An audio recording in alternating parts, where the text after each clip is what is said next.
यह जीवन कथा है एक राजकुमार की, जिसने आत्मज्ञान को प्राप्त करने के लिए महल के सारे आरामों को त्याग दिया और ज्ञान प्राप्त करने के बाद अपना शेष जीवन दूसरों को यह सिखाने में बिताया कि जीवन और मृत्यु की अंतहीन चक्र से कैसे बचे।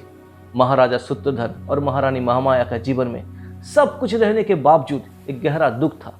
शादी के कई साल बीत जाने के बाद भी उन्हें कोई संतान नहीं हुई।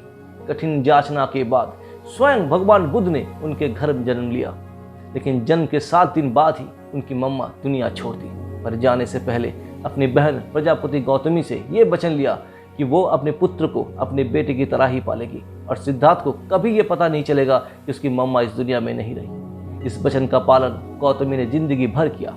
कुछ दिन बाद महल के द्वार पर महान तपस्वी कुलगुरु असित मुनि पधारे और बालक को गोद में लेते हुए कहा, ये बालक एक दिन महाज्ञानी महापुरुष बनेगा।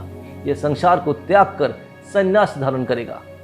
शुद्ध धन के लिए यह भविष्यवाणी चिंता की कारण बन गई और असित मुनि से विनती की, मुनिवर इसे ऐसा आशीर्वाद दीजिए कि यह हर युद्ध में विजयी हो और एक दिन महान सम्राट बने। असित मुनि हंसते हुए कहा, ऐसा ही होगा। जीवन के हर युद्ध में यह विजयी होगा और सारे ब्रह्मांड पर एक दिन राज करेगा, पर यह ब्रह्मांड मन का भीतर होगा। तलवार से केवल राज्य जीती जाती है, परंतु तेरा पुत्र दुनिया जीतेगा। युद्ध से केवल सीमाएं बदलती है, परंतु तेरा बेटा युग ही बदल देगा। चाहे लाख जतन कर ले राजन, तेरा बेटा महात्मा बुद्ध ही बनेगा। महाराज चाहते थे कि सिद्धार्थ राज सिंहासन को संभाले और अपने कर्तव्य का पालन करे, इसलिए उनके परवरिश में सारे सुख भर दिए। महाराज अपने बेटे के लिए 3 ऋतुओं के हिसाब से 3 महलें भी बनाई, जिसमें नाच गान और ऐशो आराम की सभी व्यवस्थाएं मौजूद थी। लेकिन ये चीजें भी सिद्धार्थ को अपनी तरफ आकर्षित नहीं कर सकी। एक दिन महात्मा बुद्ध दुनिया देखने के लिए निकले। राजा शुद्धोधन ने अपने सैनिकों को आदेश दिए, सिद्धार्थ के मार्ग से कोई भी शमशान नहीं दिखना चाहिए, ना कोई वृद्ध, बीमार और गरीब लोग बाहर निकले। यहाँ तक कि रास्ते से सूखे पेड़ों को भी हटा दिया गया, लेकिन होनी को कौन टाल सकता। अचानक सिद्धार्थ देखते हैं 4 लोग अपने कंधों पर कुछ उठाकर ले जा रहे हैं और कई सारे उदास लोग उनके पीछे पीछे जा रहे हैं। ये देखकर सिद्धार्थ स्तंभित हो जाते हैं और अपने सारथी चन्ना से पूछते हैं, इतने सारे उदास लोग कहाँ जा रहे हैं। चन्ना हतचकित हो जाते हैं और कहते हैं, देवराज, ये लोग अपने किसी परिजन का मृत शरीर अपने एक शमशान घाट ले जा रहे हैं। युवराज पहली बार ऐसा दृश्य देखते हैं, उनका मन पीड़ा से भर जाते हैं। चन्ना से कहते हैं, अब मुझे और कुछ नहीं देखना, रथ वापस घुमा लो। उसके कुछ दिनों के बाद सिद्धार्थ को पता चलता है कि रानी गौतमी सिद्धार्थ की मां नहीं और उनकी वास्तविक मां महामाया की मृत्यु उनके जन्म के 7 दिन की बाद ही हो गई थी। इस सच को सुनकर सिद्धार्थ पूरी तरह से टूट पड़ते हैं। इसके बाद सिद्धार्थ एक वृद्ध व्यक्ति को भी देखते हैं, उनके दुख, दर्द और पीड़ा को भी देखते हैं और मन ही मन में इन सारे दुखों से मुक्ति का मार्ग खोजने लगते हैं। सिद्धार्थ का मन में बार बार लगातार यही प्रश्न घूमता रहता है कि क्या कोई ऐसा मार्ग है जिस पर चल के वृद्धावस्था, रोग और मृत्यु, इन तीनों दुखों का अंत किया जा सके। और इस प्रश्न का उत्तर खोजने के लिए संसार का सारा सुख अपना पत्नी यशोदा, वीर पुत्र राहुल को छोड़कर सन्यासी बनकर जंगल की तरफ चले गए।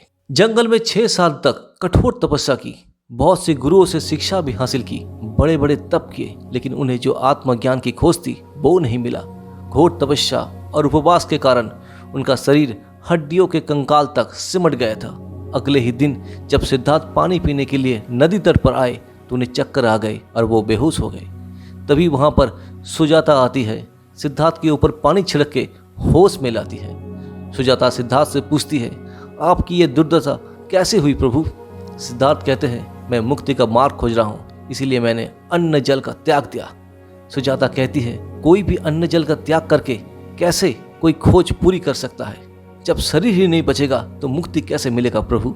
ये बात सुनकर सिद्धार्थ की बंद आंखें खुल जाती है। उन्हें समझ जाती है कि अपने शरीर को कष्ट देकर कुछ भी हासिल नहीं होगा। अगर परम सत्य मिलेगा तो शरीर के साथ ही मिलेगा, शरीर के बिना नहीं मिलेगा। सिद्धार्थ उसी क्षण पानी भी पीते हैं और सुजाता का लाया खीर भी खाते हैं। समय बीतता है। सिद्धार्थ एक विशाल पीपल वृक्ष के नीचे बैठकर लगातार 49 दिनों तक ध्यान करने के वक्त उन्हें आत्मज्ञान की प्राप्ति हो जाती है। सिद्धार्थ अब बुद्ध हो चुके थे। उनके शरीर से एक अजब सा प्रकाश निकल रही थी। बिन मौसम पेड़ों पर फूल खिलने लगे, पंछियां गीत गा रही थी, चारों तरफ कमल खिलने लगे। वो पूरी तरह से रूपांतरित हो गए थे। ना कोई प्रश्न था, ना कोई उत्तर, हर तरफ परम आनंद था। एक गहरी शांति थी। वो खोज अब पूरी हो चुकी थी। महात्मा बुद्ध पूर्ण रूप से जाग चुके थे। अब वो समग्र मानव जाति के उद्धार के लिए जगह जगह अपना उपदेश दे रहे थे। गौतम बुद्ध की शिक्षाओं ने लाखों लोगों का जीवन का बदल कर रख दिया। एक शांत मन मनुष्य को प्रत्येक समस्या का हल निकाल कर देती है। जीभ एक ऐसा औजार है जो बिना खून निकाले किसी को भी मार सकते हैं। अगर हम हर बात का जवाब देने लगेंगे तो कभी हम लाजवाब नहीं बन पाएंगे। अपने शब्दों को तभी खर्च करें जब वो मौन से ज़्यादा कीमती हो।